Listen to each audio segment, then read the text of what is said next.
네, 안녕하세요. 네, 11월에 이어서 이제 예비 고3 이제 2차 설명회를 좀 진행을 이제 하게 된 총괄부원장 이제 서한슬 부원장이라고 하고요.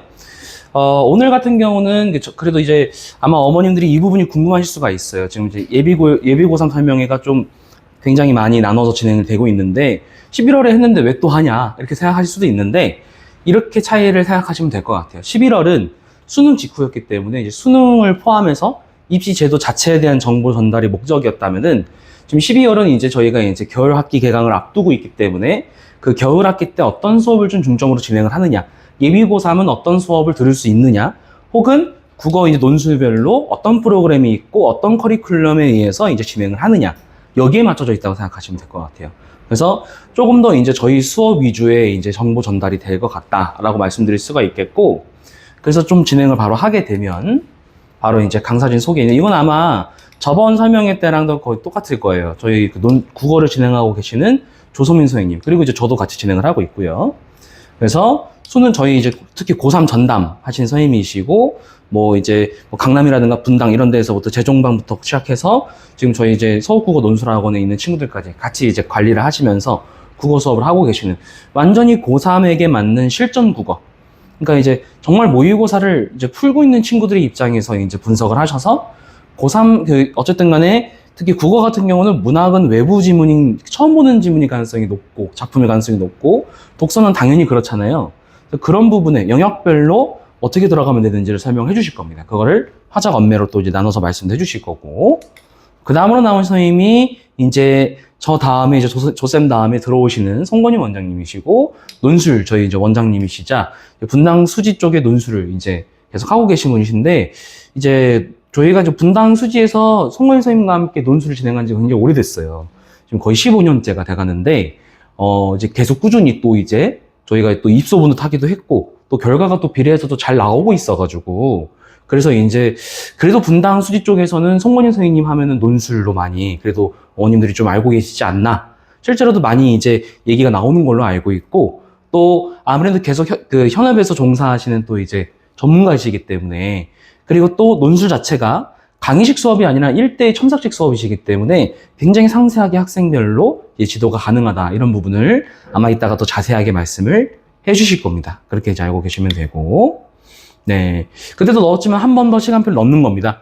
저 같은 경우는 이렇게 토요일 날 이렇게 이제 하고 있고, 네, 기본적으로 뭐 제가 수업을 하든 조소민 선생님을 하든 진도는 저희가 같게 맞추고, 조소민 선생님이 기본적으로 커리큘럼 다 짜시기 때문에 그 맞춘 커리큘럼에 해당하는 진도로 저희가 진행을 하게 된다. 기본 골자는 같은데 이제 시간대별로 서임들만 다를 뿐이다. 그것도 저 같은 경우는 토요일 하루만 해당이 되고, 주로 이제 조성민 선생님께서 고3 국어를 이제 이끌고 가신다는 거고, 논술은 저희 송건희 원장님께서 다 진행을 하시게 되죠. 그래서 지금 여기에 써 있는 거는 수지관 기준 시간표고요. 분당한 시간표는 이따가 한 번 더 저희 송건희 선생님 마지막에 이제 시간표가 한 번 더 들어가 있으니까 그때 분당 수지 시간표를 같이 보실 수 있으실 겁니다. 그렇게 이제 말씀드릴 수가 있고, 그리고 언매 화작별로 이렇게 선택 과목이 분반이 되어 있다, 이렇게 이제 되어 있는데, 저희가 어떻게 진행을 하게 되냐면은 지금 이제 지금 친구들이 마지막으로 언매 화작을 선택하는 이제 세대잖아요. 근데 또 시간은 4시간으로 정해져 있단 말이죠. 그래서 간단하게만 말씀드리면 어떻게 진행을 하느냐. 예를 들어서 앞에 1시간에 언매들이 언매 수업을 듣는 시간에 화작 친구들은 그때 테스트를 봅니다. 그러니까 지금 어차피 그 선택 과목, 문학, 독서 이렇게 나눠져 있는 거잖아요. 그게 각각 1시간으로 편제가 되어 있거든요. 그러면 남은 1시간 동안에 무엇을 하느냐? 그때 테스트를 하게 되는 건데, 동시에 테스트를 진행해버리게 되면 선택 과목을 못 하게 되니까 저희가 문학 독서 기준으로 해서 앞 타임은 예를 들어서 언매를 하게 되고, 뒷 타임은 화작을 하게 되고, 그러면 뒷 타임에 9시부터 10시까지 화작을 하게 됐을 때에는 언매 친구들이 테스트를 보게 되겠죠. 그래서 그렇게 그러면은 모든 친구들이 문학, 독서, 선택 과목까지 다 케어를 받을 수가 있는 거고, 그러면서 테스트를 통해서 점검받을 수 있는 거고, 당연히 저희 테스트 같은 경우는 조소민 선생님께서 직접 만드시게 됩니다. 이렇게 네 진행을 한다라고 이제 말씀드릴 수가 있고, 논술 같은 경우는 아까 말씀드렸죠. 1대1로 개별 첨삭 관리 방식이다, 이렇게 네, 얘기할 수가 있을 것 같아요.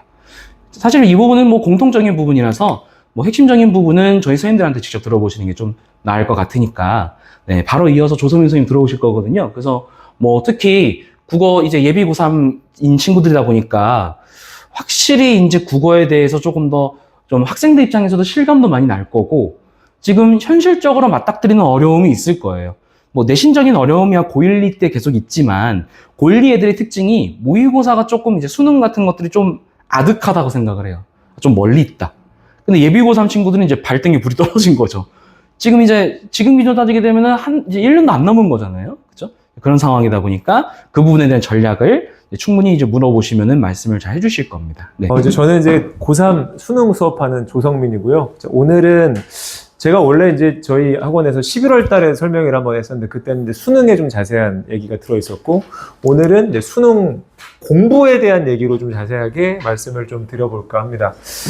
이 올해 이제 간단하게만 얘기를 드려보겠습니다. 올해 이제 애들 되게 시험을 많이 봤어요. 그래서 견역들도 많았고 재수생들도 굉장히 많이 늘었습니다. 재수생이 이제 작년부터 시작해서 많이 늘고 있는데 여러 가지 이슈들이 있거든요. 근데 아직 그 이슈가 끝나지는 않았어요. 내년에는 수능에 이제 지금 현 수능의 마지막 체계다 보니까 많은 분들이 내년 수능에서는 현역들 지금 현재 친구들, 현재 2학년 친구들 46만, 이게 수능을 다 보진 않습니다. 보통 여기서 많이 좀 빠지거든요. 그러면 이제 36만은 38만 사이 될 거예요.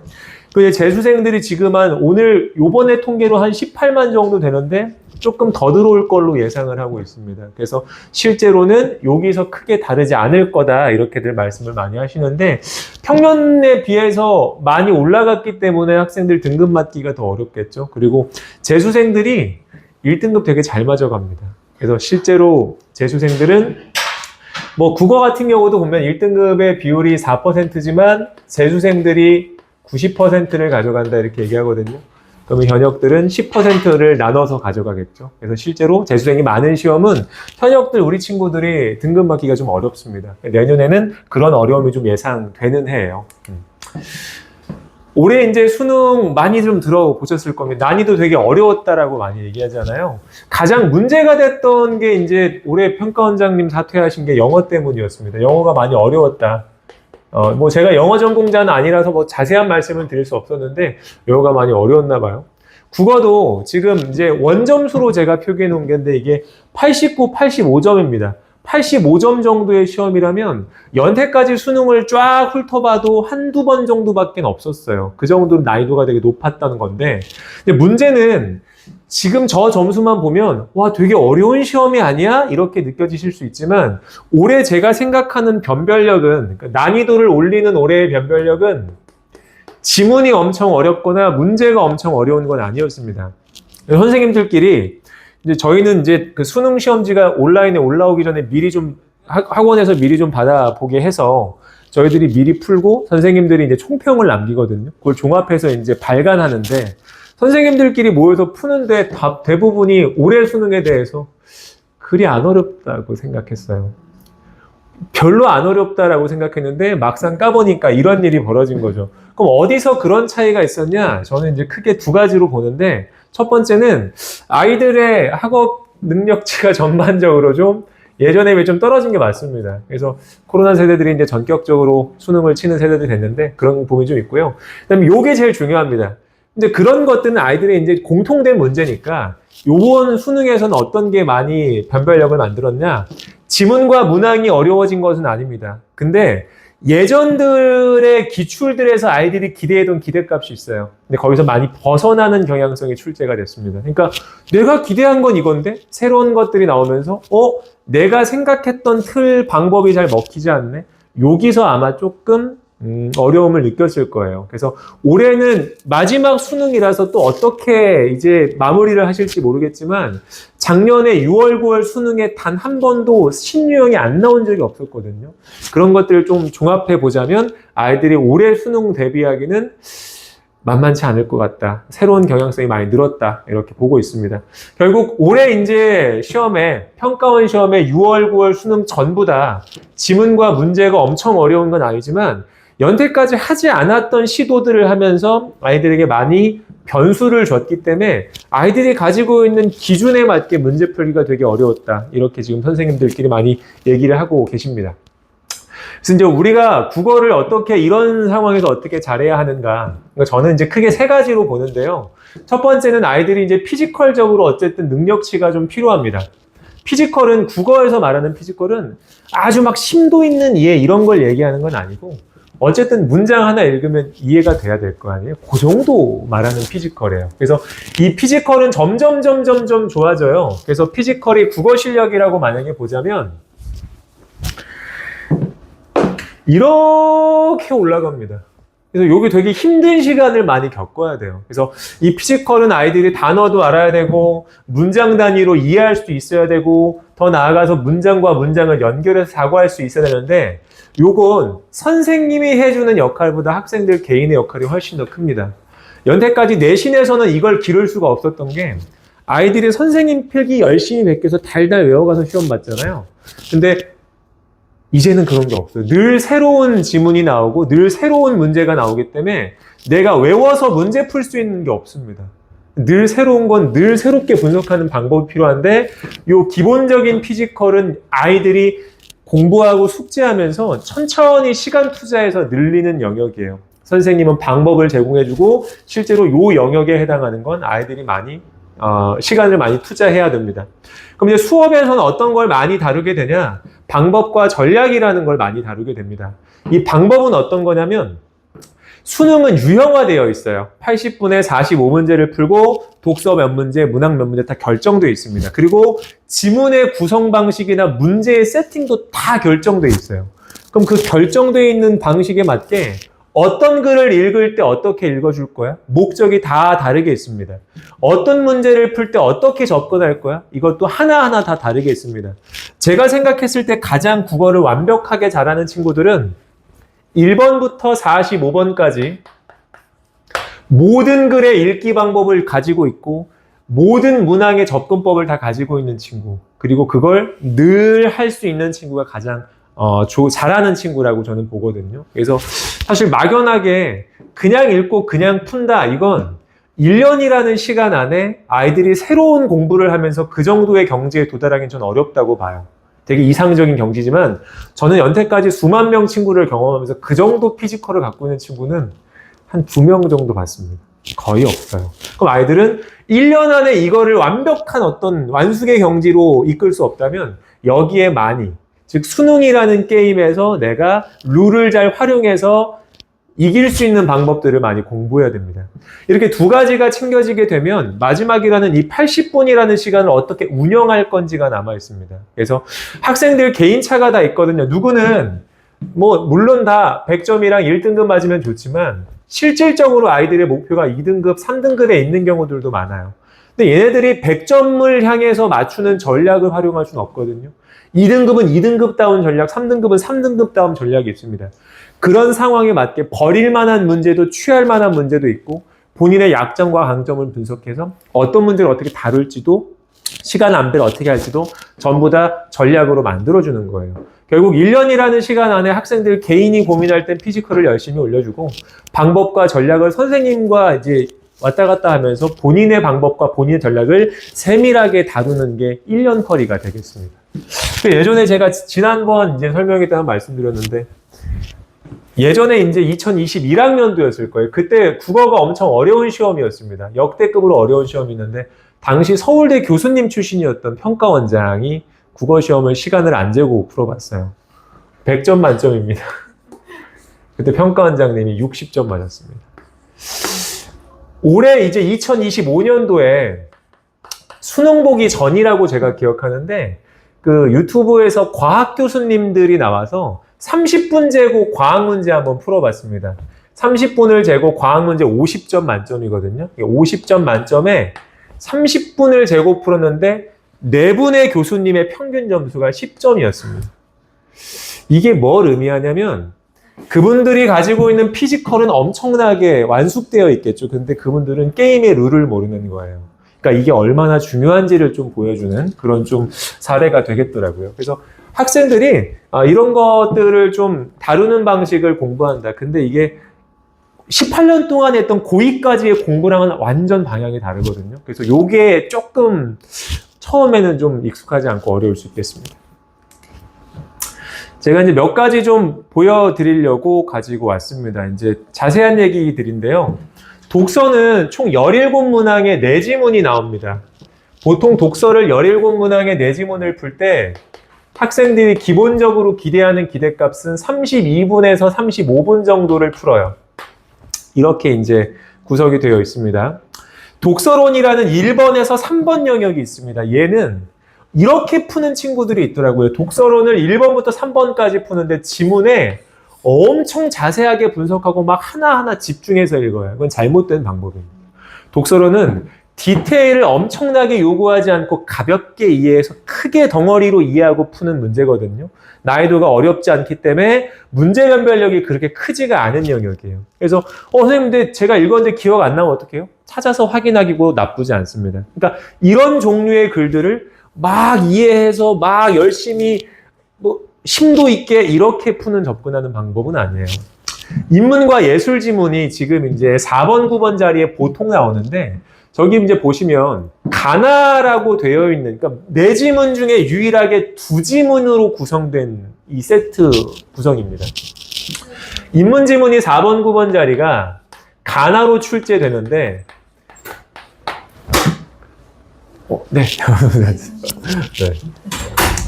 가나로 출제되는 요 글의 목적이 뭐냐면 주제 통합적 독서라 그래서 가랑 나랑 같은 소재를 얘기해요. 같은 이야기를 합니다. 근데 말하는 사람이 A랑 B가 나와서 서로 다른 주장을 펼쳐요. 이걸 비교하고 공통점 차이점을 비교하는 글이에요. 이렇게 목적 자체가 그렇게 세팅이 되어 있습니다. 그래서 이렇게 읽고 이렇게 정리해주는 방법이고요. 사회문화 파트가 또 있습니다. 사회문화 파트 아이들이 이제 많이 어려워하는 게 이제 법과 경제거든요. 법이라는 건 어떻게 읽어주는 거냐면 처음에 이제 법률 용어를 이렇게 설명해 줍니다. 어떤 A라는 법률 용어를 설명해주고 이 A라는 법률 용어의 큰 목적은 구체적인 사례에 적용해보는 거예요. 너 이 법 이해됐니? 우리가 예시 하나 줄 테니까 한번 적용해볼래? 이렇게. 근데 법이라는 건 어떤 게 가장 중요하냐면 뭔가를 적용하기 위해선 기준이 가장 중요하고 법이라는 기준은 크게 원칙과 예외로 구성되어 있습니다. 그래서 아이들에게 이 목적에 맞게끔 글을 읽을 때 디테일도 다 필요한 거예요. 법지문을 읽는데 원칙과 예외 없이 그냥 이해하며 읽는다? 그거는 법지문을 다루는 방식은 아닌 거죠. 뭐 경제지문도 마찬가지로 그런 방식으로 읽기 방법들이 다 있습니다. 마지막으로 이제 과학기술인데요. 앞에 있는 세 지문과 완전 궤를 달리하는 이 지문이에요. 어떤 친구가 저한테 이렇게 많이 물어보고 선생님 저는 과학기술 읽을 때 이해가 안 돼요. 그리고 제가 완전 문과 성향이라 여기서 얘기하는 게 상상이 잘 안 돼요. 이렇게 얘기해요. 그래서 제가 얘기했어요. 어떻게 할까요? 그게 맞다고 얘기했어요. 과학기술은 이해로 푸는 게 아닙니다. 저희 교과서에 과학 분야의 글 이렇게 딱 되어 있는 거 보면 거기 이 목적에 뭐라고 되어 있냐면 과학 현상의 원리를 정리하고 선별할 수 있다. 즉 얘는 중요한 정보를 조직하고 선별해서 잘 정리하는 데 목적이 있어요. 만약에 이걸 이해로 출제한다? 문과 친구들 다 죽습니다. 문과든 이과든 어쨌든 이해가 아니라 정리한 걸 가지고 빠르게 비교해서 풀 수 있게끔 목적을 가지고 있어요. 그래서 이걸 이해로 푼다? 그건 잘못된 방식입니다. 아이 교육 과정에 그렇게 구성되어 있지 않아요. 근데 아이들은 이런 디테일한 방법들을 잘 모르거든요. 그래서 이런 방식으로 조금 더 많은 디테일을 살려서 아이들이 이제 이런 글들을 다루는 방식을 공부하게 되는 겁니다. 자, 문제를 한번 제가 간단하게 보여드리겠습니다. 독서에는 크게 6개 정도의 유형이 있습니다. 6개 정도의 유형이 있는데 첫 번째 유형은 글구조라는 유형이에요. 그래서 보통은 1번 문제에 잘 나오고요. 문제로는 17문제 중에 2문항 정도 나옵니다. 학생들이 글구조는 그렇게 어렵지 않아서 다 맞추는 영역이에요. 첫 번째 유형입니다. 그 다음에 두 번째 유형은 내용일치 문제라고 하는 일치 문제가 있어요. 보통 어떤 모델이냐면 잘 디테일 안 보이시지만 가를 통해 알 수 있는 내용으로 여기 적절하지 않은 것은 이런 게 보통 내용일치 문제입니다. 내용일치 문제가 있고 여기 있는 7번 자리에 이해로 가장 적절한 것은 이라는 문제로 세 번째 유형이 바로 이해 문제가 있습니다. 근데 많은 친구들이 이걸 구분을 잘 못해요. 일치 문제랑 이해 문제랑 일치가 좀 쉽고 이해가 좀 어려운 건 알겠는데 무슨 차이예요? 일치는 지문에 있는 워딩과 선택지에 있는 워딩이 거의 동일합니다. 그럼 이 문제는 뭐냐? 선택지에서 기억이 안 나더라도 지문에 가서 그 워딩을 찾아갈 수 있다는 말이에요. 상대적으로 왔다 갔다 해도 풀리니까 쉬운 문제가 되겠죠. 심도 있는 이해를 요구하지는 않아요.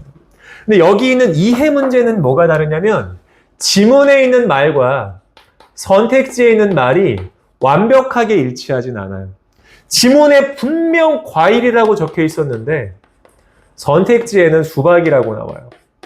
아이들이 수박 들고 찾아가 봐야 지문에 수박이 없습니다. 그럼 무슨 생각해야 되냐면 맞아. 수박은 과일이지. 그럼 과일에 해당하는 걸 적용하면 되겠지. 이렇게 푸는 문제가 이해 문제입니다. 그러니까 즉 여기 있는 정보랑 지문의 정보를 본인의 사고를 한 번 정도는 써서 연결 지을 수 있어야 돼. 이게 이해 문제입니다. 자, 여기 있는 6번 모델은 이유로 적절한 것은을 물어보는 가장 어려운 문제 중에 하나인 추론 문제입니다. 추론 문제가 2문제 정도 나오거든요. 학생들이 추론 문제 나오면 꽤나 어려워합니다. 최근에는 이유로 가장 적절한 것은 이렇게 얘기해요. 그럼 이유로 가장 적절하다는 얘기는 뭐냐면 여기 있는 이 기억의 위치에 있는 거는 결과에 해당하는 것이고 이 결과가 나오는 메커니즘을 잡아달라는 겁니다. 근데 이것도 과학기술에서 걸렸을 때랑 인문지문에서 걸렸을 때 문제를 만드는 방식이 좀 다릅니다. 과학기술은 말을 못 바꾸거든요. 그럼 말을 못 바꾸는데 바로 앞말이 이유가 되잖아요. 뭐 그렇게 출제하기 너무 쉽죠. 그래서 거리감을 멀리 떨어뜨려요. 여기 있는 결과가 저 앞에 있는 원인 때문에 벌어진 겁니다. 그래서 아이들이 거꾸로 찾아가는 게 과학기술이고 인문지문은 바로 앞에 이 있는 말이 결과를 만들어 주거든요. 근데 여기 있는 말이 선택지에 그대로 안 써 있습니다. 그래서 한 번 더 본인 사고로 만들어 줘야 돼요. 그러니까 문제 유형마다 접근법이 다 다릅니다. 그리고 2문제가 나왔습니다. 8번 자리가 이제 보기 문제고요. 늘 오답률 1위는 뭐야? 그럼 여기 보기 문제에서 나옵니다. 딱 3문제 나오는데 독서에서 보기 문제가 가장 어렵습니다. 그럼 보기를 아이들이 너 보기 문제 어떻게 풀어? 하면 그냥 읽고 풀거든요. 그렇게 하면 안 되고 여기 이제 법지문이었는데 법지문의 보기는 어떤 게 들어가 있냐면 구체적인 사례가 들어가 있어요. 100%입니다. 여기 있는 구체적인 사례를 읽을 때는 목적이 지문에 있는 내가 정리한 내용 중에 어떤 사례지? 라고 생각하면서 이렇게 연결지어 있어요. 읽어줘야 돼요. 그렇게 해서 보기를 다 읽어냈다면 선택지 구성은 이렇게 구성되어 있습니다. 제가 1번으로만 한번 예시를 들어드릴게요. 제가 잘 안 보이는데 여기 이제 3번째 줄에 보시면 뭐 할 수 있었으면 여기까지는 가정이거든요. 그럼 그 앞에 있는 말은 가정이니까 틀렸다 맞았다를 건드는 게 아닙니다. 그럼 딱 끊었을 때 법지문 같은 경우는 앞에 가정적 진술이 다르면서 상황과 조건을 알려줘요. 이거는 아이들이 사고하는 게 아닙니다. 이런 상황과 이런 조건일 때 지문에서는 이렇게 판단하는 게 맞니? 여기만 보는 거예요. 그러니까 이런 방식으로 법지문, 인문지문, 과학기술지문의 보기가 나왔을 때 선택지를 어떻게 끊어보고 어디서 어떻게 근거를 잡을지도 모든 유형에 다 방식이 있습니다. 그리고 마지막으로 6번째가 어휘 문제입니다. 어휘 문제가 2문항 정도 나오는데 여기 있는 어휘는 좀 쉬운 문제예요. 한자어로 바꾸거나 우리말로 바꾸는 좀 쉬운 문제라 사실 그 오답률이 거의 5%도 안 되는 다 맞추는 문제고요.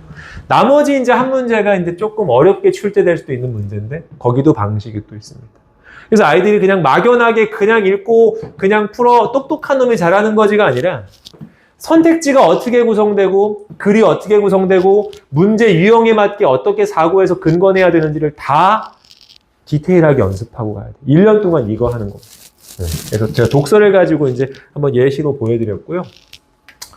자, 문학은 또 어떻게 공부해야 하는가 간단하게 또 얘기를 해드리겠습니다. 문학이 마찬가지로 총 17문제 나옵니다.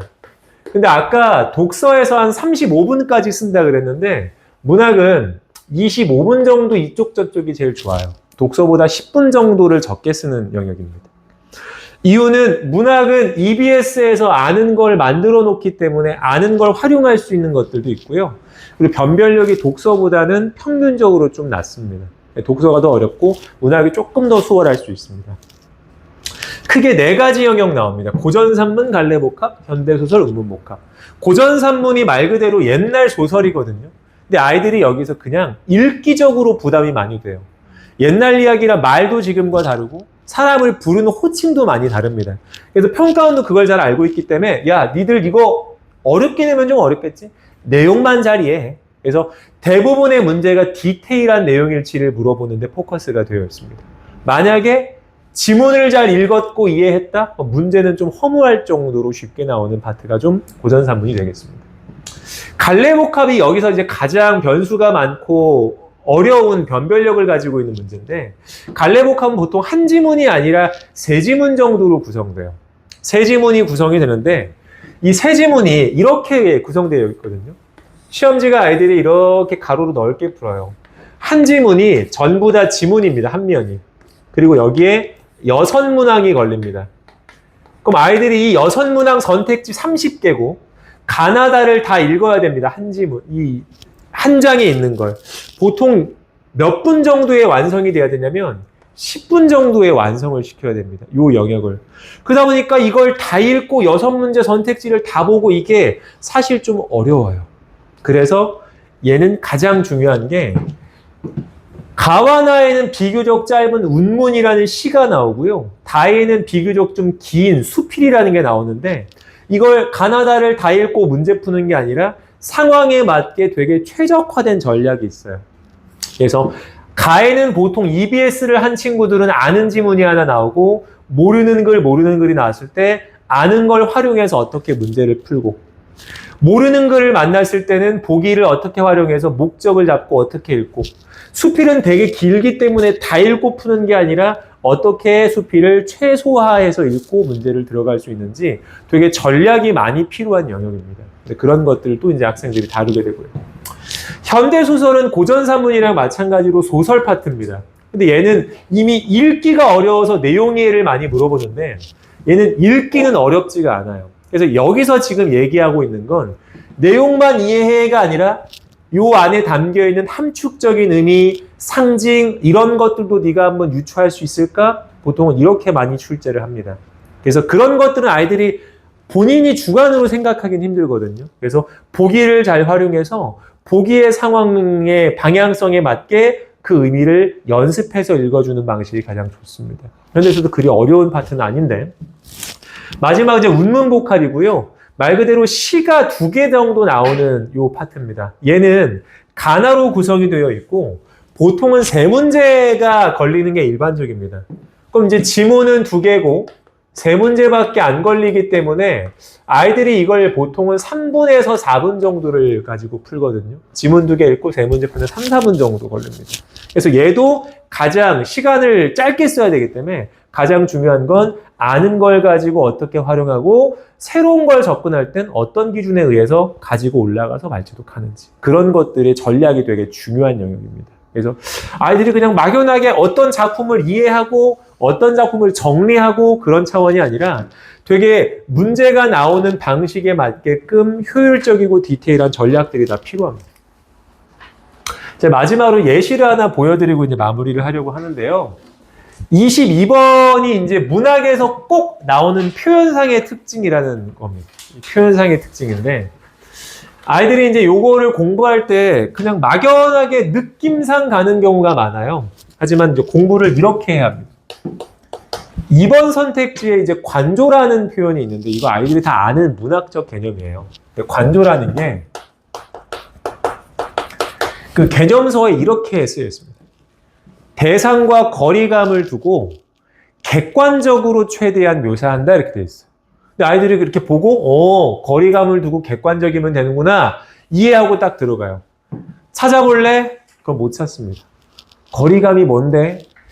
객관적인 게 어떤 건데 기준이 나름 다 다르죠.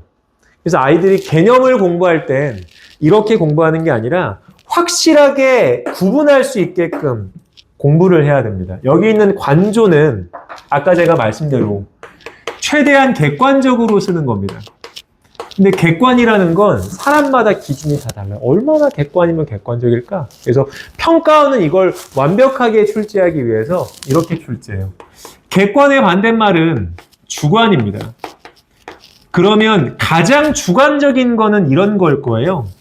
어떤 것에 대해서 감정을 드러내거나 어떤 평가를 하는 겁니다. 그러면 객관적일 수 없겠죠. 그래서 아이들에게 보통 관조를 찾아봐 라고 할 때는 감정과 평가를 드러내는 방식인 영탄과 설의를 찾고 없으면 관조야 이렇게 이렇게 공부를 해야 돼요. 그래서 아이들이 선생님 저 관조 알 것 같은데 찾을 수가 없어요. 대부분 문제가 여기서 벌어지는데 아이들이 보통은 개념에만 이해하고 지나가려는 이런 방식들에서 조금 더 구체적 개념을 찾을 수 있는지까지 전부 다 연습해주는 방식이 필요해요. 문학은 또 개념을 이렇게까지는 공부를 해줘야 합니다. 자, 이제 마지막으로 제가 이제 커리큘럼 얘기를 한번 해드릴 건데, 커리큘럼은 제가 이 말을 진짜 많이 얘기했는데, 저희 학원만 하는 게 아니라 정답입니다, 이거는. 그냥 1년은 이렇게 공부해야 합니다. 국어 커리큘럼으로는 그냥 정답입니다. 기출 분석을 해야 돼요. 근데 기출 분석을 학생들이 선생님 기출을 그냥 풀면 되나요? 이렇게 풀고 뭐 몇 회독했다고 얘기해도 전혀 중요하지 않고요. 아까 말씀드린 대로 기출이 가지고 있는 영역, 종류, 어떻게 출제가 되니까 어떻게 읽어야 되니까 그 접근법을 정리하는 겁니다.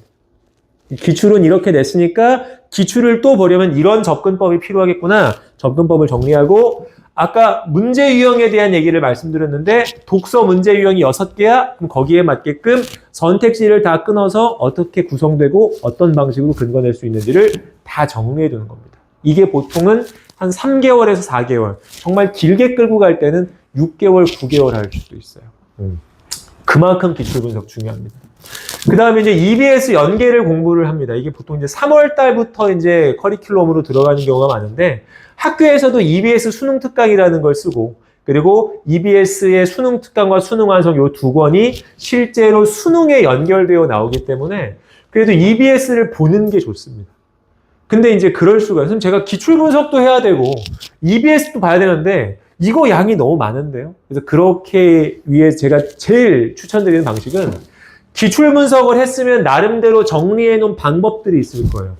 여기다가 적용 연습하시면 제일 좋습니다. 그러면 자연스럽게 EBS도 볼 수 있고 기출에서 가지고 있는 방법들도 열심히 연습할 수 있습니다. 3단계는 보통 이제 6월 이후에 한 7월, 8월 넘어가면 이제 그때부터 다루는 겁니다. 그때부터는 기본적인 것들이 다 됐으면 이제 구체적인 방법들을 채우는 시간이에요. 80분, 45문제를 운영할 수 있는 방식을 다루는 건데 본인이 가지고 있는 약강점이 있을 겁니다. 저는 문학이 평소 다른 친구들보다 좀 오래 걸려요. 독서 지문 중에 과학기술이 좀 오래 걸려. 그러면 그 맞춤 디테일 전략들이 좀 필요합니다. 그런 것들을 수립해 놓고 개인별 전략들을 만들어 놓은 다음에 모의고사에 계속해서 적용해 가면서 본인이 가장 쓰기 좋은 전략을 만들어가는 과정입니다.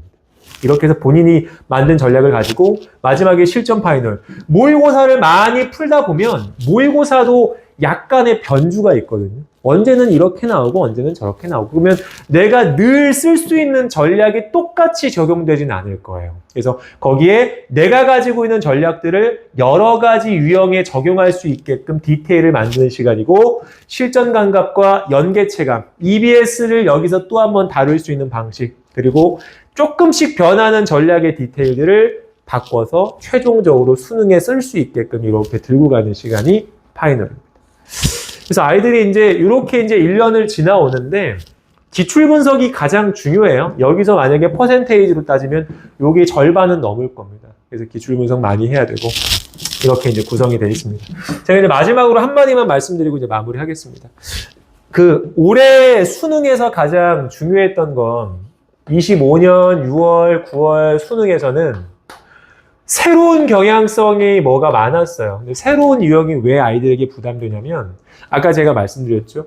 유형이 있으면 그 유형에 맞는 접근 방법이 필요하다. 그럼 새로운 유형이 한 문제만 나와도 새롭게 추가해야 될 전략이 들어가는 거예요. 근데 올해는 그게 되게 많았습니다. 그러니까 아이들이 약간 내가 여태까지 가지고 있는 거 말고 새롭게 해야 될 게 되게 많네 하는 게 이제 올해였거든요. 그럼 이제 26년 친구들은 이렇게 전략을 들고 가야 돼요. 25년 전까지의 기존의 방식 플러스 25년에 새롭게 추가된 방식을 종합해서 26년에 또 공부해야죠. 그러니까 이 친구들이 좀 안타까운 건 현체제의 마지막에 있기 때문에 연태까지 쌓인 기출의 유형들을 전부 다 가지고 수능 시험장에 들어가야 돼요. 그래서 그런 것들이 아마 조금 더 부담이 될 수도 있겠다. 거꾸로 얘기하면 이런 부분을 조금 잘 다뤄주면 등급은 또 잘 나올 수 있겠다. 이런 생각도 합니다. 그래서 올해는 조금 전략적으로 어떤 해보다 조금 더 전략적으로 대응하고 움직일 필요가 좀 있겠다. 이렇게 좀 생각이 듭니다. 저는 여기까지 준비했고요. 감사드립니다. 안녕하십니까. 입시하고 인문 논술을 담당하고 있는 손본일입니다. 지금 요 시점에서 제가 설명회만 벌써 한 25번 정도 하는데 정말 진짜 국어 뭐 영어 저는 입시를 담당하니까 입시 총괄이잖아요. 거기다가 인문 논술을 하고 있으니까 지금 올해 전체적으로 놓고 볼 때 수능이 어려워지면 과연 이제 이게 결과가 어떻게 될까라고 생각을 했을 때 학원들은 거의 뭐 문제가 너무 어렵게 나와서 이렇게 얘기하지만은 학원들은 속으로는 웃고 있어요. 왜? 지금 뭐 재종반부터 시작해갖고 벌써 뭐 재수생들이 많이 는다고 해갖고 반들은 다 마감되고 뭐 국어 선생님 엄매 뭐 이번에 85점 나오면서 애들은 다 울고불고 다 난리가 났는데 국어 맡고 있는 선생님들은 뭐 너무 기뻐갖고 어머님들 뭐 밀려 들어오고 특히 뭐 날아다니는 선생님들은 이제 영어 선생님들이죠. 영어가 3.12가 1등급 되면서 2등급까지 11%니까 이거는 뭐 절대평가를 왜 하는지. 그런데 영어 선생님들은 지금 뭐 거의 그냥 학원이 폭발 직전이에요, 학원이. 그러니까 애들은 울고 있는데, 근데 저는 인문 논술을 담당하고 입시를 담당하는 입장에서 가장 중요한 것은 우리는 대학을 어떻게든 보내야 다음에 밥을 먹고 사는데, 이거는 뭐, 아니, 진짜 국어 최종 못 맞춰갖고 애들은 우는데, 그 선생님들은 막 뭐 웃고 있고, 영어, 애들을 또 영어, 보통 대부분 영어하고 국어하고 최종 맞히잖아요. 근데 선생님들은 애들한테 미안한 거는 없고, 막, 진짜 뭐, 제 입장에서는 속 터지죠. 작년 같은 경우, 저 같은 게 인문 논술을 맡고 있지만, 그냥 인문 논술을 하려면 입시를 안 할 수가 없어요. 그래서 15년 동안 입시를 하고 있지만, 전체적으로 놓고 볼 때, 제가 작년에, 저는 이제 분당하고 수지 합쳐서 인원이 뭐 개인별 1대1 논술을 하기 때문에 보통 50명 가르치면 한 5명에서 6명 정도는 수능을 너무 잘 봐서 들어오지 않고요. 파이널 때 5명하고 6명은 최저를 못 맞춰서 빠지고, 그럼 보통 한 35명에서 40명 정도 들어와요. 근데 1대1 개인별로 아예 맞춰서 해주다 보니까 작년 같은 경우에는 합격자가 26명 정도가 나왔죠, 논술로. 왜냐하면 얘네들은 딱 자기가 보통 한 2월, 3월부터 자기가 보는 대학에 딱 초점을 맞춰, 논술 대학에 초점을 맞춰서 그 대학을 공략을 하니까 그 대학에 맞춰갖고 하다 보니까 다른 학생들 같은 경우에는 다 파이널이 돼야 11월 달이 돼야 오리지널 텍스트를 보는데, 저 같은 경우에는 아예 2월부터 딱 하면 오리지널 텍스트를 보게끔 해갖고 정확하게 가기 때문에, 다른 애들은 뭐 특히 뭐 외대 하나를 얘기를 들면 외대는 보통 2케이스에서 3케이스 푼다면 저한테 배우는 애들은 외대는 한 20케이스에서 30케이스를 풀고 가니까 이거는 뭐 떨어질 수도 없는 거죠. 그런데 문제는 올해 같은 경우에는 전체적으로 제가 50명 가르치는데 일단은 수능으로 잘 봐서 안 들어온 애들은 딱 2명. 수능. 그리고 한 절반, 한 20명 정도는 최저를 못 맞춰갖고.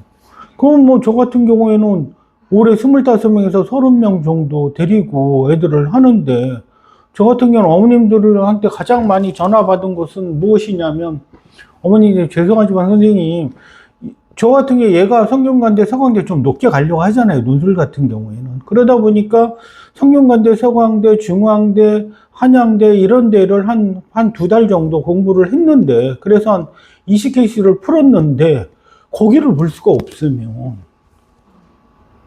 이거는 애는 시간, 돈부터 시작해서 제 입장에서도 다 안 되고, 그러니까 저 같은 경우는 원서를 쓸 때 상향 2개, 적정 2개, 하향 2개 이렇게 쓰는데, 아이들 같은 경우는 어머님들이 논술 같은 경우는 학종하고 플러스 하는 어떤 경향이 있다 보니까 보통 3장을 학종 쓰는 데보다는 좀 높게 쓰려고 하는 경향이 있어요. 그러다 보면 상향이 2군데, 적정이 1군데 이렇게 짜지요. 그럼 적정이 거의 적정도 못 맞추는 비율이 너무 높다 보니까, 그럼 학종으로 되느냐? 학종 같은 경우도, 학종 교과 같은 경우도 워낙 최저가 거의 대부분 있다 보니까 최저를 먼저 못 맞춰서 떨어지는 비율이 워낙 높고요. 올해 같은 경우 예를 들면 고대를 8명 정도 썼는데 8명 중에 고대가 4합8이거든요. 1명 맞췄어요. 최저를. 7명 다 떨어지고. 성균관대 같은 경우는 보통 작년 기준으로 볼 때 저희 학원에서 8명에서 9명 정도, 성균관대, 서강대 이 정도 쓰는데 보통 한 6명 정도 최저 마치고 한 3명, 4명 이렇게 합격을 하거든요.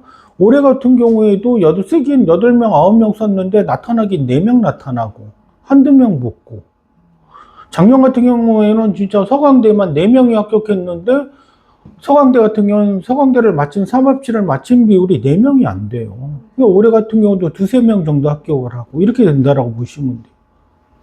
문제는 더 좀 안 좋은 거는 어머님들이 전화하고 선생님 내년에 얘 어차피 논술이나 재수할 것 같으니까 미리 좀 보게끔 선생님 좀 이렇게 좀 해달라고 해갖고 최저 못 맞췄는데 한 5분, 6분이 최저를 못 맞췄는데 파이널을 들러오는 거죠. 그럼 저 같은 입장에서는 제가 논술 선생님이지만 저도 합격을 시켜야 어머님들이 오시는 거잖아요. 여기가 뭐 홍보를 하는 데도 아니고. 작년 같은 경우는 진짜 26명 보내니까 분당 같은 경우 6반이 3월 달에 다 찼으니까요. 그런 부분에서 조금 어머님들이 현명해야 돼요. 국어학원 가면 그것만 얘기하고 막 원매 얘기하고 막 이러는데 진짜 올해 무엇 때문에 시험 망쳤니? 1순위 영어 이렇게 얘기하는데 아니에요. 원매 선택한 애들이 1교시부터 꼬이니 1교시부터 85점이 1등급이었잖아요. 1등급의 비율은 지금 나와 있지 않지만 재수생들의 비율이 거의 80%에 육박해요. 재학생들은 거의 진짜. 그런데도 뭐 학원 가고 학교 가면 뭐 그냥 무조건 뭐 원매 선택을 하라. 비율은 보통 보면 6.5대 3.5거든요. 화작 선택하는 비율이 65%, 그 다음에 원매 선택하는 비율이 35%인데, 그럼 선생님 화작 선택하는 비율이 더 높지 않아요? 이렇게 얘기를 하는데, 그거는 처음에는 애들이 원매부터 선택을 하고 들어가요. 그리고 뭐 하다 보니까 3월 달에 모의고사 성적이 안 나오니까 겨울방학 이 가장 중요한 이 시기를 버리니까 아이들은 선생님 너 안 되는 것 같아요. 뭐 3월 달에 바꾸는 놈들, 6월 달에 바꾸는 놈들, 9월 달에 바꾸는 놈들 이렇게 탁탁탁 나누어진다라고 생각을 하시면 돼요. 근데 엄매반 하면 이게 문법이니까 딱 반이 만들어져 갖고 이게 쭉 가는데 화작 이렇게 하면 이거는 반이 잘 안 만들어져요. 그러니까 학원 입장에서는 어떻게든 아이들을 엄매 쪽에 이렇게 하려고 하는데 진짜 이건 아니고, 특히 영어 같은 경우 진짜 영어 같은 경우에는 뭐 전체적으로 제가 한번 얘기를 하겠지만은 보통부터 1번부터 29번까지 틀리면 그냥 영어 포기하는 게 맞는 거고요. 지금 1번부터 29번 결국에는 29번부터 40번까지 11문제가 문제인데 이 부분을 어떻게 커버를 치느냐 이 문제인데, 이런 어떤 부분에서 아이들 어머님들 정오표를 보면 얘가 1번부터 16번까지가 듣기니까 듣기 틀리면 이것도 뭐 어떻게 듣기 틀리면 이건 어떻게 할 수가 있는 방법이 없는 거고요. 그러니까 정오표를 보면, 그리고 국어도 정오표를 보면 얘가 화작을 선택해야지 문법을 선택해야 될지, 그리고 비문학이 약한지 문학이 약한지 이런 것들이 다 나와요. 저는 이제 입시를 담당하니까. 그러니까 쓸데없이 뭐 국어 이게 아니라 아이 같은 경우 국어의 어떤 부분, 영어의 어떤 부분, 그 다음에 수학의 어떤 부분, 이렇게 지정을 해줘야 돼요. 왜냐하면 지금 이 12월 달, 이때가 딱 11개월 남았거든요. 이때 만약에 조금이라도 어떻게 보면 잘못된 선택을 한다면, 굉장히 어려워진다라고 생각을 하셔야 돼요. 그래서 제가 가장 강력하게 말씀드리는 것은 이미 교과하고 종합을 쓰려고 하는 어머님들도 있겠지만은 교과하고 종합 같은 경우에는 좋은 대학을 못 간다라고 보셔야 돼요. 교과하고 종합은. 그런데 전체적으로 이 수지 같은 경우에는 수능값이 훨씬 더 높은데 아이들이 교과하고 종합으로 가려고 하는 아이들이 너무 많아요. 그러니까 학교에서는 자꾸 교과 종합, 학원에서도 막 여기 보면 대신 막 이러는데 대신으로 안 돼요. 진짜 제가 얘기하면 저도 아이 둘 키웠지만은 처음에는 교과로 보내겠다 막 하다가 두 번째는 종합으로 보내겠다가 막 하다가 결국에는 저희 첫째 같은 경우도 어떻게 보면 중간고사를 딱 보고 3학년 1학기 중간고사를 보고 학교에서 상담을 했더니 단국대가 어렵다. 이게 2점 그때 3이었거든요. 단국대가 어렵다라고 이렇게 얘기를 하니까 2.3이면 단국대가 어려워요. 지금도. 근데 어머님들은 2점 근데 3등급 넘어가는 애들도 내신 잡고 있고 더 답답한 거는 뭐 4등급, 5등급 넘어가는 애들이 내신 잡고 있으면 진짜 그래서 어머님들이 정말 하지 말아야 될 말이 우리 이제 수시에 교과하고 종합으로 가야 한다. 이 얘기는 이거는 하면 안 돼요. 왜? 이미 2학년 2학기가 딱 끝났으니까 지금까지 같은 경우 모의고사는 수능에 아이가 갖고 있는 기초 체력이거든요. 처음으로 이제 이 12월부터 3월 말까지 수능으로 달려갈 수 있는 유일한 시기라고 보셔야 돼요. 내신은 3월 말 4월 달 한 달 하면 되잖아요. 그러니까 아이한테 뭔가 환상 이게 아니라 아이들은 교과하고 종합으로 간다라고 하면 수능에 대해서는 그렇게 신경 안 써요. 근데 아이하고 막 요즘 뭐 상담을 하면 진짜 한 애는 너는 꿈이 뭐니 그냥 문창과라고 얘기를 하는데 성적은 문창과는 동국대하고 숭실대거든요. 동국대하고 숭실대는데 성적은 국어 1, 영어 2, 그 다음에 수학 3, 탐구 2 이렇게 되면 이게 중앙대 정도 나오거든요. 근데 얘는 동국대 문창과 가는 게 꿈이잖아요. 그렇잖아요.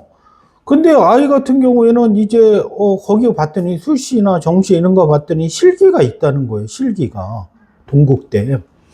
그래서 학원에 가서 상담을 했더니 학원에서는 당연히 야 너는 이거 수능이 조금 나오지만은 수학을 포기하고 3등급 나오니까 수학을 포기하고 국어, 영어, 탐구 요 세 과목을 해갖고 성적을 올리고 그 다음에 문창과 요거 연습해갖고 실기 연습해갖고 이렇게 대학을 가자 이렇게 얘기했고 그 다음에 좀 네가 가려고 하는 높은 대학은 세 과목 하니까 논술이라는 게 있으니까 논술 전형 그 선생님 학원 알아보니까 거기 뭐 이런 데가 있더라 하니까 한 명이 온 거예요. 그래서 아니 이 정도 그러니까 아이들은 학부모들은 모르죠. 그 성적이면 어디를 갈 수 있는지. 아니 어머니 이거 이대하고 중앙대 잘하면 한양대까지 갈 수 있는 정시값인데 왜 동국대 문해창작을 아니요.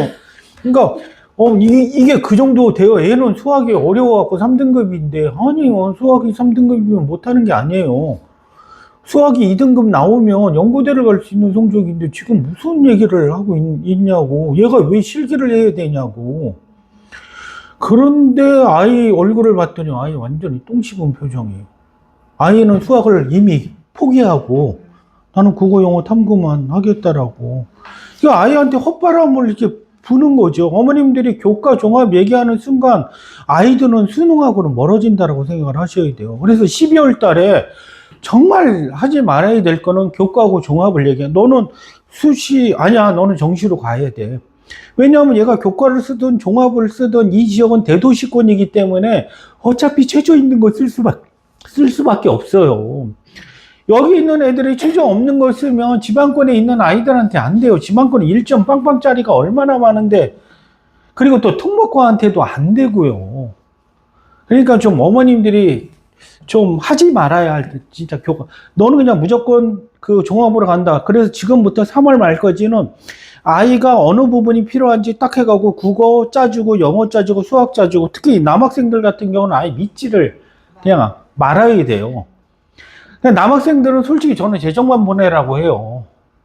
안 돼요. 그냥 자기 주도가 안 되고 막 밤 10시에 일어났는데 뭐 늦게 자고 뭐 아침에 10시 11시 일어나면 끝났다라고 보시면 돼요.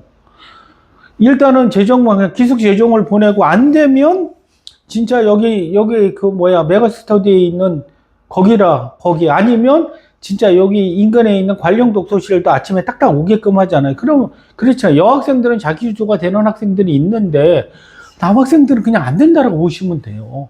철저히 관리해 주지 않으면.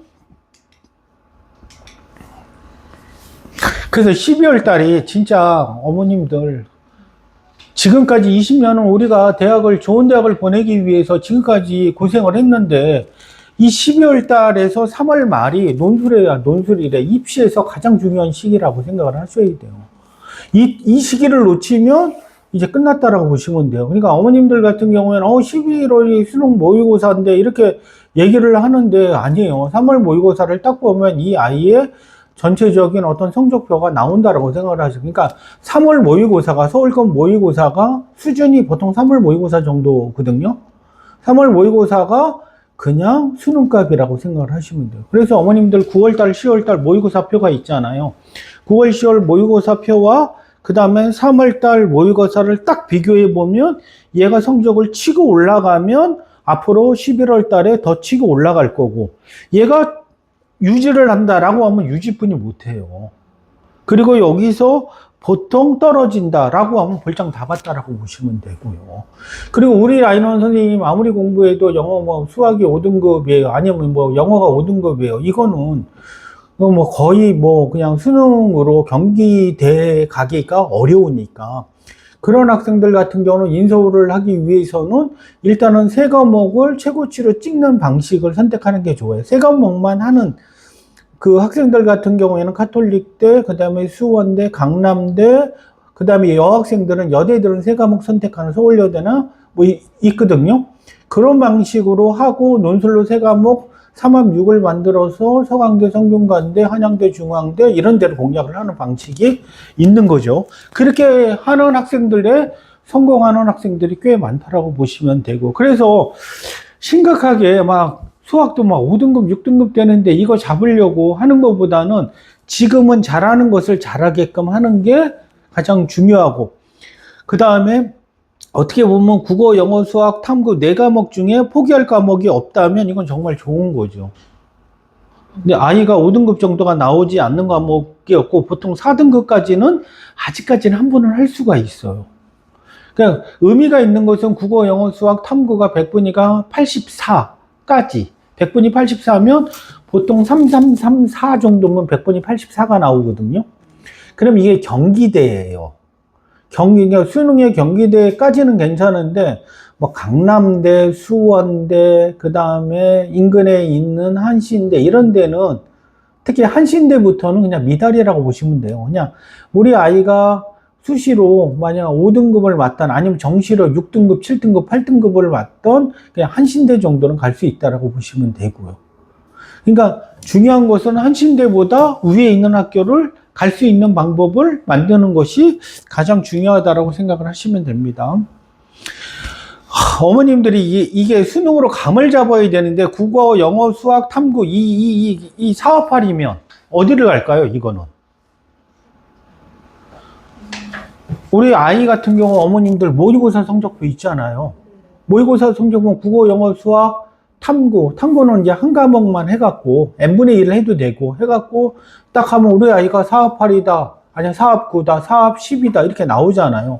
올해 같은 경우 이 4합8이면 원래 전통적으로 작년 같은 경우에는 서강대, 성균관대 정도 가는 성적이에요. 근데 올해는 영어가 1등급이 3등급 되면서 올해는 연고대 갈 수 있다라고 보시면 돼요. 그러니까 아이들 같은 경우 물어보면 이면 선생님 이거 건동공 간다라고 하는데 애들이 완전히 그리고 건대 같은 경우에는 건동공은 3333 합이 10이면 건동공을 간다라고 보시면 돼요. 이런 얘기는 수능으로 대학 가기가 편해졌다는 거예요. 수능으로.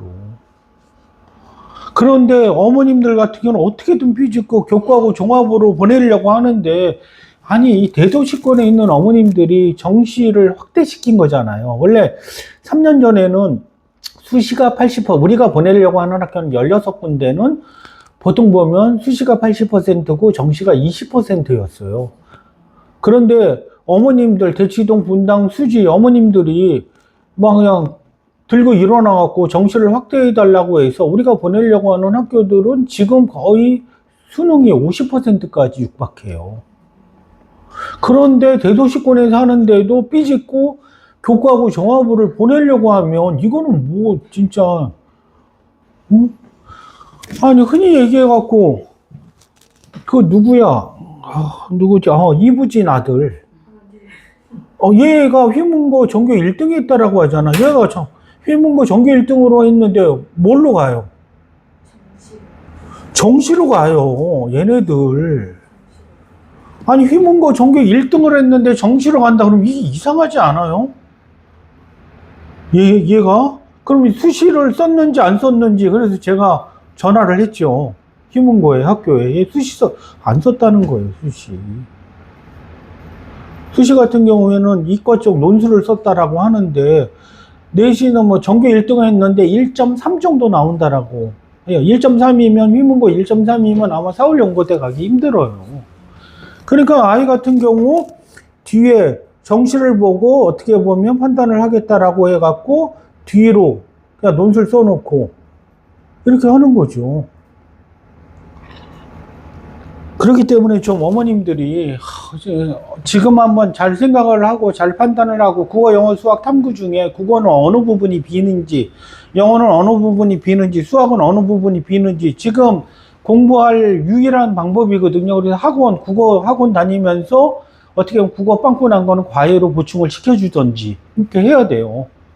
딱 11개월이면 어머님들이 딱 얘네들이 대학 가면 이제 거의 딱 손 놓는 거거든요. 얘네들이 알아서 하고 저도 뭐 진짜 우리 첫째 이제 얘기를 하면 눈물뿐이 안 나요. 진짜.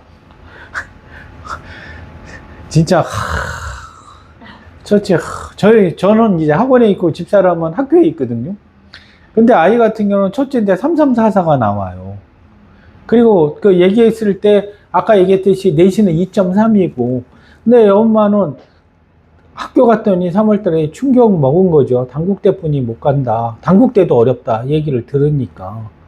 근데 아이 같은 경우에는 자기 같은 경우에는 자기 주도가 안 되니까 그 엄마가 휴직해 내고 그거 좀 해달라고 엄마가 케어 좀 해달라고 하는데 아니 분당에 살다가 저 위례로 이사 갔는데 이게 저희 집이 아니라 은행집이잖아요.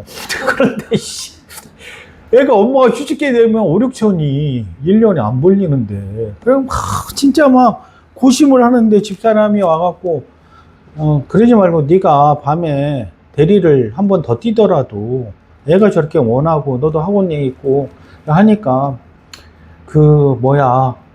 1년 버는 거 포기하고 은행에서 돈 뭐 더 빌려갖고 한번 해주자 이렇게 얘기하는데 저는 진짜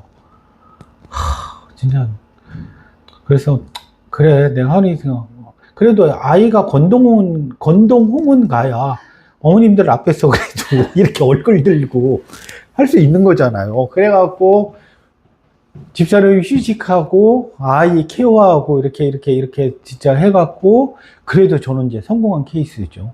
아이 같은 경우는 전체 수능에서 5개 틀렸으니까요.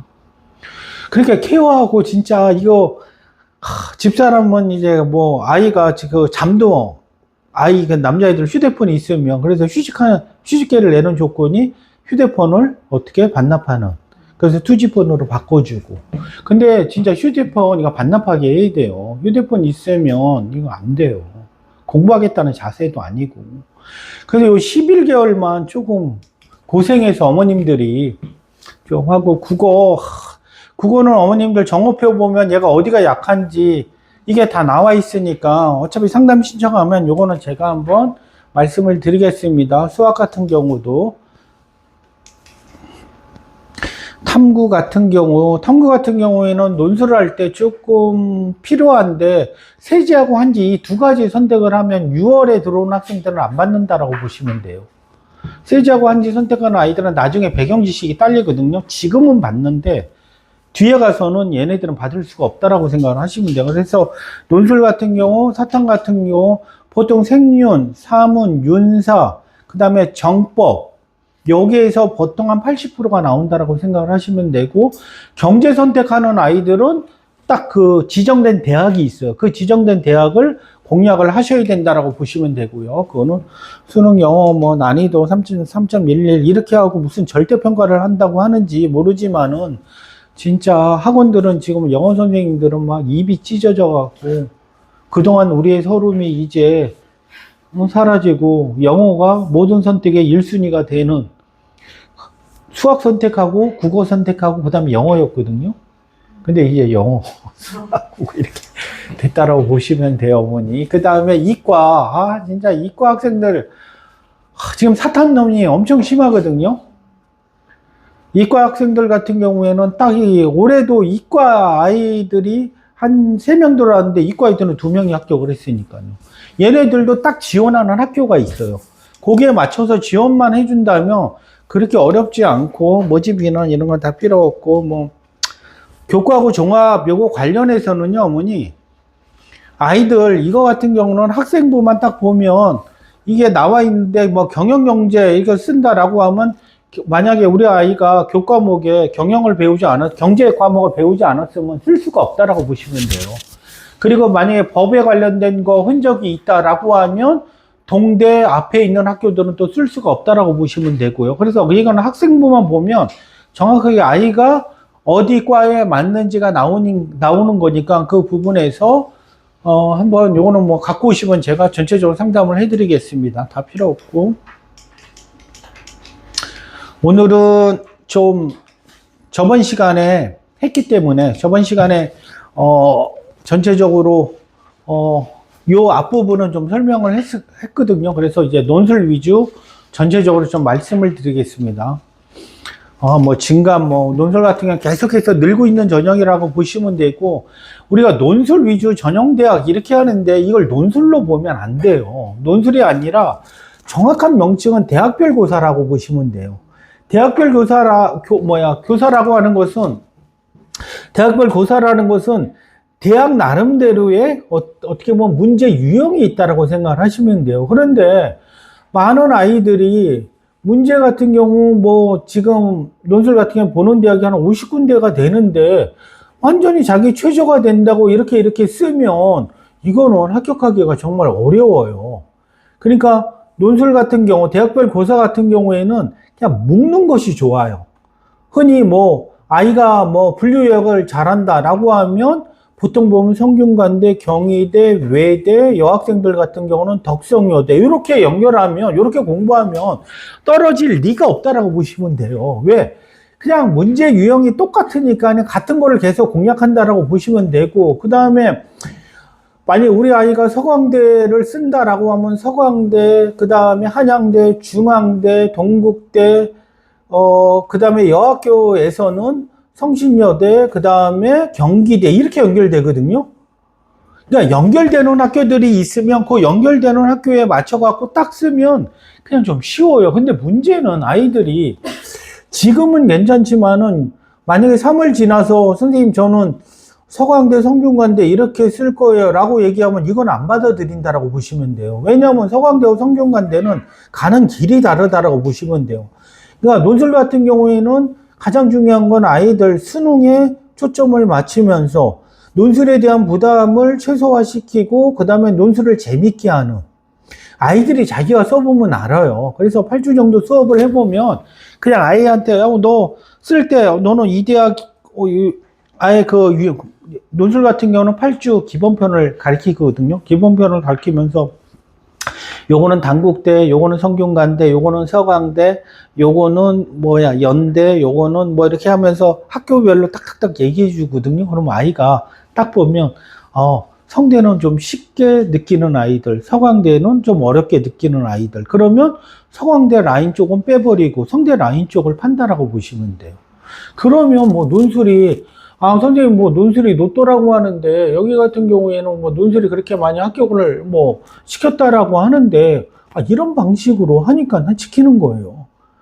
그러니까 저는 한 놈만 계속 팬다라고 보시면 돼요. 단 여기에 가장 큰 단점은 올해 같은 경우죠. 최저를 못 맞추면 뭐 모든 것들을 다 그냥 놓쳐버린다라고 생각을 하시면 돼요. 특히 뭐 교과나 조합으로 3개 쓰고 논술로 3개 아니면 교과 종합 4개 논술로 2개 쓰는 아이들 같은 경우는 좀 논술 같은 경우는 교과하고 종합보다 높게 쓰려고 하는 경향 때문에 이게 정말 뭐 미치고 팔짝 뛰는 거죠.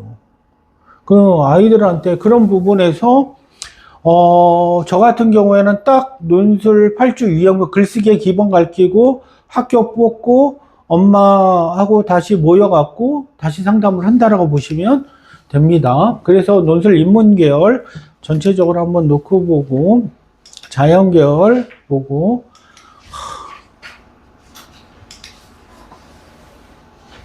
논술 최저 변화는 올해 드디어 이 중앙대가 최저가 없는 전형이 생겼어요. 중앙대 3합 6이었는데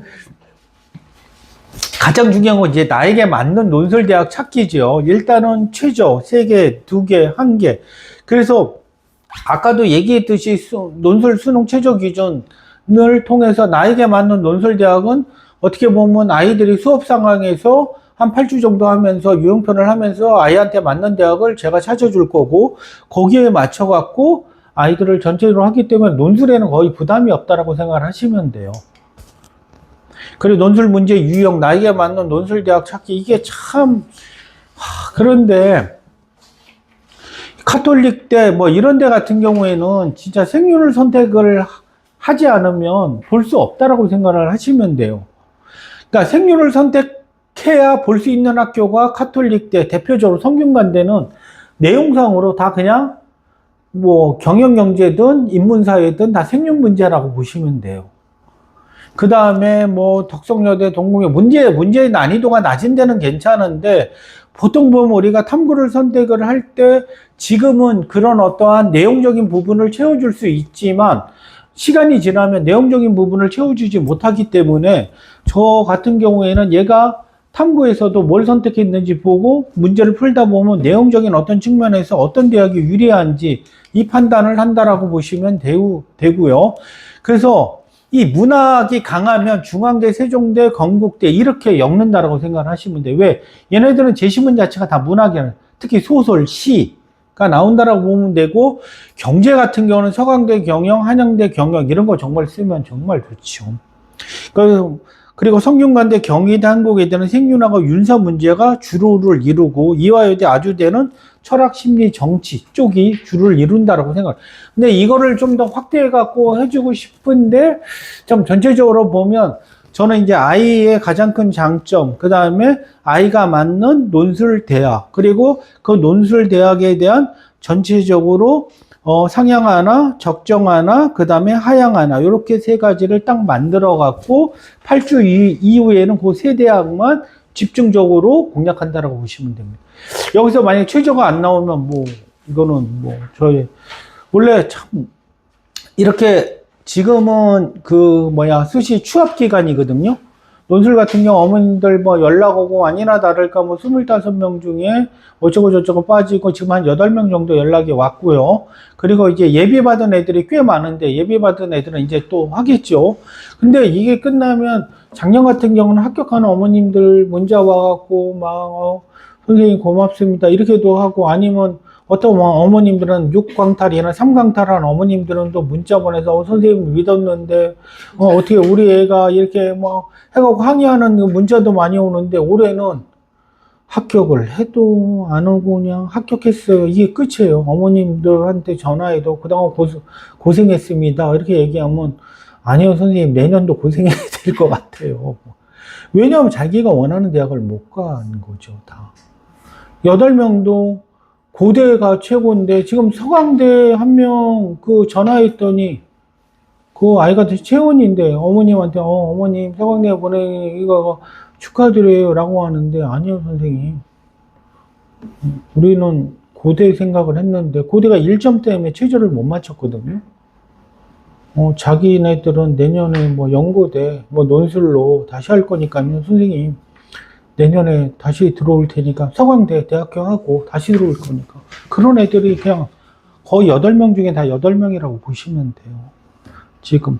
그리고 좀 얘기하기 좀 민망하도록 저는 외대까지 뿐이야 원서를 안 써주는데 그래도 취조 없는 학교가 필요하다라고 해서 아주대, 그 다음에 광운대, 인하대, 단국대 뭐 하는데 다들 그냥 한 명 이런 식으로 해서 올해 같은 경우는 높은 대학을 간 비율보다는 오히려 낮은 대학을 간 비율이 훨씬 더 높다라고 보시면 돼요. 여기 같은 경우는 4명이 합격을 했는데 한 명 상원이 같은 경우에는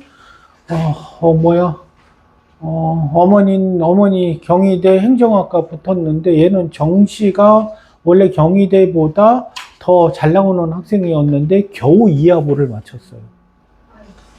그러니까 어머님 같은 경우 재수하려고 뭐 어쩌고 저쩌고 지금 하고 했는데 논술 하나 남은 거 합격을 했는데 기쁘게 했어요. 경희대 생각도 안 했는데. 그 어머님도 그 전화하기가 민망하다니까. 서강대조차도 성균관대 아이도 마찬가지고. 지금 정시로도 성균관대를 갈 수 있는데 괜히 이렇게 해갖고 그렇다고 보시면 되고 밑에 있는 학교 같은 경우는 오히려 선생님 우리 아이가 인하대학교 갈지 몰랐어요. 뭐 너무가 얘는 이제 한 과목 포기한 애들 있잖아요. 이런 아이들 같은 경우. 그래서 가장 중요한 거는 막 학원들 같은 경우는 애들한테 원서 써갖고 오라고 하고 2반 뭐 저반 뭐 만들어가갖고 뭐 국어 연세대반 뭐 무슨 반 나누는데 이거는 전문성이 완전히 떨어진다라고 보시면 돼요. 그냥 아이가 잘하는 것만 그냥 딱 해주면 부담감도 없이 그냥 무조건 아이들은 수능 최저를 맞추는 쪽으로 달려가다 보면 뭐든 가요. 그런데 이거 뭐 교과도 잡으러 가고 종합도 잡으러 가고 논술도 잡으러 가고 막 그 수능도 잡으러 가고 막 이러는데 지금은 어머님들 절대 교과하고 종합 얘기하지 말고 그냥 어차피 얘가 교과하고 종합을 써도 논술은 쓰게 되거든요. 높은 대학을.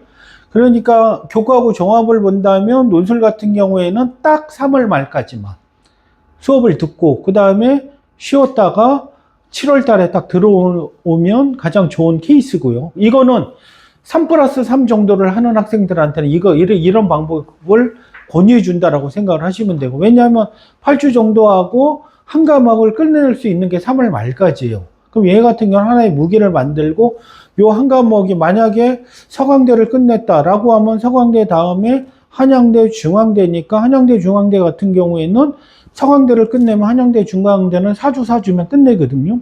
성균관대를 끝냈다. 경희대, 외대는 4주면 끝내고 연대를 끝냈다고 하면 연대를 쓰는 순간에 이대는 쫓아온다라고 보셔야 돼요. 그래서 이게 딱딱딱 되어 있으니까 거기에 맞춰갖고 지금 논술 같은 경우도 3월 말까지는 재밌게 웃으면서 얘가 부족한 부분을 채우면서 나갈 수 있지만 3월 말이 지나가면 이거는 전투적으로 할 수밖에 없어요. 시간을 땡길 수밖에 없고. 그 다음에 올해 성대 한 명은 인문 쪽으로 갔지만 한 명은 여기를 인문계에서 이 자연계열을 공략하면 이것도 정말 좋다라고 보시면 돼요.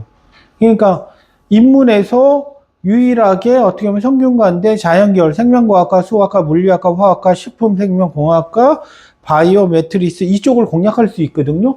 여기는 이과애들이 글을 못 쓰니까 내가 문과지만 나는 이과적인 이런 어떤 부분을 배워도 괜찮다라고 하면 이런 쪽을 쓰면 진짜 좋죠. 올해 한 명 끌어서 뭐 느긋하게 합격을 했다라고 보시면 됩니다.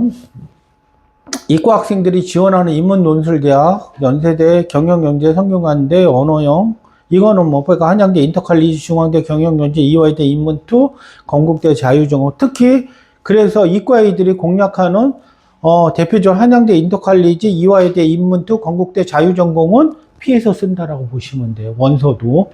원서 쓰는 것도 다 제가 나중에 다 아이들, 그 원서 쓰는 것도 제가 다 한다라고 보시면 돼요.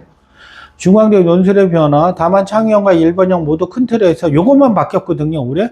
출제 방향이나 출제 유형에 있어서 차이가 없지만 구체적인 문항이나 유형이 다를 수 있으므로 내년에 발표되는 중앙대 수시 요강 혹은 가이드북 등의 내용을 반드시 참고할 필요가 있다. 이렇게 돼 있는데, 뭐, 얘네들이 왜 이런 전형을 만들었을까? 뭐 돈을 벌려고 하는 거죠. 뭐, 안 봐도 200대 1 가겠죠. 이게 왜 그러냐면, 다른 뭐, 연대, 뭐, 서강대 이런 데는 거의 뭐, 100대 1에 준하는데, 중앙대는 50대 1이었거든요. 그러니까 최저 맞춤은 중앙대는 정말 논술로 합격하기 쉬운 학교였거든요. 왜냐하면 올해 같은 경우 최저 맞추는 비율이 10%가 안 돼요. 50대 1인데 가면 5대 1이에요. 그래서 이번에 중앙대 보는 애한테 갔더니 100명 앉는 자리에 5명 와 있고 5명 중에 2명은 30분 만에 쓰러져 잔다라고 하는 거죠. 그러니까 참 진짜 그래서 저는 6주에서 8주 유형편 글쓰기 기본 능력 나에게 맞는 논술 대학 찾기를 할 거고요. 아이들한테 기본적으로 글 쓰는 능력, 요약, 분석, 비교, 분류 이렇게 해서 개인별 1대1 첨삭이기 때문에 아이들 같은 경우 좀 저도 올해 아이들이 너무 빨리 마감이 돼 갖고 진짜 1년 내내 수업만 해 갖고 올해 같은 경우는 되도록 한 3월 말까지는 한 6명 정도 정원으로 해갖고 아이들을 데려갈 거고요. 개인별, 1대1 개인별. 그리고 논술 같은 경우는 첨삭이 중요하기 때문에 첨삭 같은 경우는 6번을 채우지 않으면 아예 아이를 보내지 않는다라고 보시면 되고요. 특히 남학생들은 안 쓰는 애들이 있거든요. 그래, 너 안 써. 그럼 너 선생님 끝까지 기다릴 거야. 그럼 이제 쓰게 되고, 보통 20분 정도 쓰고, 막 논술 같은 경우 막 학원 보내면 뭐 2시간 쓰는 학교들은 거의 없어요. 한 문제 푸는데 20분에서 25분이면, 그래서 한 문제 풀고, 어떻게 보면 첨삭을 받고, 근데 첨삭을 할 수 있는 것도, 진짜 제가 논술을 하고 있지만, 인근에 있는 논술학원들 보면 정말 속 터지죠. 왜냐하면 아이들 같은 경우 정답률이 10%가 채 안 돼요. 그러면 하나하나 가르쳐 주면서 이렇게 하고, 그걸 다시 쓰게끔 해야 되는데, 보통 뭐 어떤 학원은 1시간 반에서 2시간 쓰게끔 하고 그걸 갖고 오면 거기다 첨삭을 한다는데 아까도 얘기했듯이 그거를 맞추는 비율은 10%도 채 안 돼요.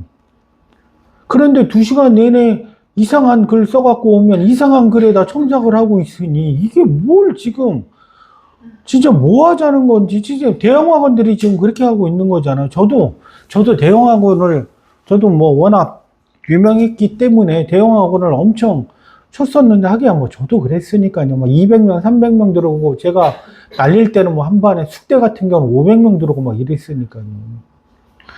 근데 이제 저도 이 두 아이들 대학교 보내고 막 하다 보니까 정말 뭐 집사람한테 논술다운 논술을 하고 싶다라고 해서 지금의 시스템을 만들었다라고 보시면 돼요. 그래서 좀 어머님들이 논술 특히 뭐 우리 학원에 안 와도 되지만은 논술 같은 경우에는 학원 선생님이 그냥 거의 그냥 모든 걸 다 한다라고 보시면 되고 반드시 그 선생님이 정말 이렇게 첨삭을 직접적으로 해주는지 그리고 첨삭하는데 1시간만 2시간 이러면 이거는 끝났다라고 보시면 돼요. 1시간만 하고 2시간이 그냥 놀고 온다라고 생각을 하시면 되고 그래서 좀 보고 그 다음에 두 번째 같은 경우는 선생님 요즘은 그냥 네이버나 챗GPT한테 물어보면 그 선생님은 논술 경력이 어떻게 돼? 이렇게 물어보면 그냥 나와요. 왜 쉬운 거 국어도 그냥 물어보면 나오고 영어도 물어보면 나오고 수학 고3은 전략적으로 놓고 볼 때 돌다리도 두드려야 되기 때문에 보수적으로. 왜냐하면 초등학교, 중학교는 고등학교 1, 2학년들은 실패해도 되지만 고3은 아니에요. 이거 B급만 하면 그냥 날아간다고 생각을 하시면 되고, 그리고 학교 가고 또 학원 가고 내신을 뭐 어쩌고 하면 진짜 그런 데에 빠지지 마시고, 그냥 3월 말까지는 그냥 중고등학교 하나도 아이 수능에 초점을 맞춰서 간다. 이렇게 생각을 하시고 가셔야 돼요. 진짜 이거 뭐 충원율 같은 경우 뭐 얘기했지만은 뭐 중앙대 점수가 요 정도 되거든요. 가장 높은 학과가 85점 중어중문학과인 것 같은데 보통 저한테 만약 중앙대를 배운다라고 하면 최소한 85점은 넘는다라고 보시면 돼요. 망쳐도. 이건 왜 그러냐면 중앙대도 딱 틀이 있거든요. 그러니까 대학별 고사라는 게 딱 그 대학의 문제를 내는 틀이 있고 그 틀에 맞는 답안의 틀이 있다라고 보시면 돼요. 그 틀만 알게. 그래서 중앙대 같은 경우는 지금 4년 동안 뭐 최저만 맞추면 떨어진 비율이 거의 없다라고 생각을 하시면 돼요. 최저 예비 받아갖고 최저로 또 예비도 잘 빠지는 학교 중에 하나거든요. 그래갖고 그런데 또 올해 좀 생기면 조금 아쉬운 부분이 있는 거죠. 연빈이 같은 경우는 연대 가고 연대. 작년 같은 경우는 정말 만약에 합격 문자 받고 막 이런데 올해는 한 통이 없네요. 진짜. 진짜 막 너 작년에 막 좋아갖고 막 얘 같은 경우에는 꿈이 지식융합 미디어 학부였는데 이 어머니 같은 경우 가서 얘는 성남외고에 있는데 합격을 이게 이때 150대 1이었어요. 뚫고 들어가고 얘 같은 경우도 그렇고 스크린턴 학부 가내고 예화여대에 가내고 얘 같은 경우가 3관 연주라는 애인데 3관왕을 한 학생이라고 보시면 돼요. 나머지 상장들 쭉이 있고 이렇게 상장들 다 보내고 그러는데 상장 보면 얘가 이제 정현이라는 학생인데 얘는 교과하고 종합으로 얘는 4개를 썼고 논술로 2군데를 썼어요. 논술로 2군데가 한 군데가 동덕여대를 썼고 한 군데는 어디를 썼더라? 동덕여대하고 한 군데는 그렇게 한데 광운대를 썼는데 광운대는 예비 1번을 받고 동덕여대는 최처업을 했죠. 근데 예비 1번이 안 빠진 거예요. 광운대는. 그래서 동덕여대 다니는데 동덕여대는 막 데모하잖아요. 그러니까 학교 수업도 안 열려고 하니까 선생님 제가 이거 국어 수학은 못하니까 국어 영어 탐구 이거 해갖고 3합치를 맞춰갖고 논술을 해도 대학을 논술로 업그레이드 시키고 싶은데 그렇게 해도 되나? 그렇게 하라고 해서 가장 높은 대학교 서강대 그 다음에 성균관대 그 다음 서강대도 경영을 썼어요. 근데 이제 서강대 경영 합격해갖고 얘는 4관원 정도를 하나 있죠.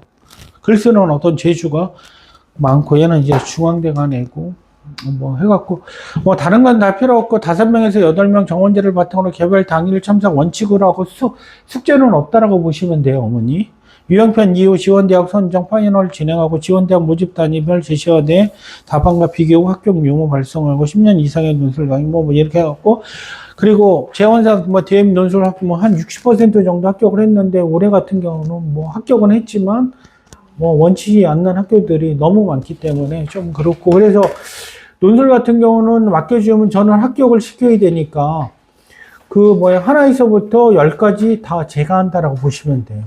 그래서 좀 어머님들이 지금 수시 같은 경우에는 10월 27일 토요일 6시 30분하고 1월 1일 목요일 6시 30분 이렇게 개설이 되어 있는데 이제 들어오시려고 하면 상담을 신청하고 1대1 상담을 할 때 모의고사 성적표 갖고 오면 제가 그 연락처를 남겨주시면 전화를 드려갖고 아마 다음 주 정도에 상담을 진행을 할 겁니다. 이번 주는 이미 상담이 다 차 있고요.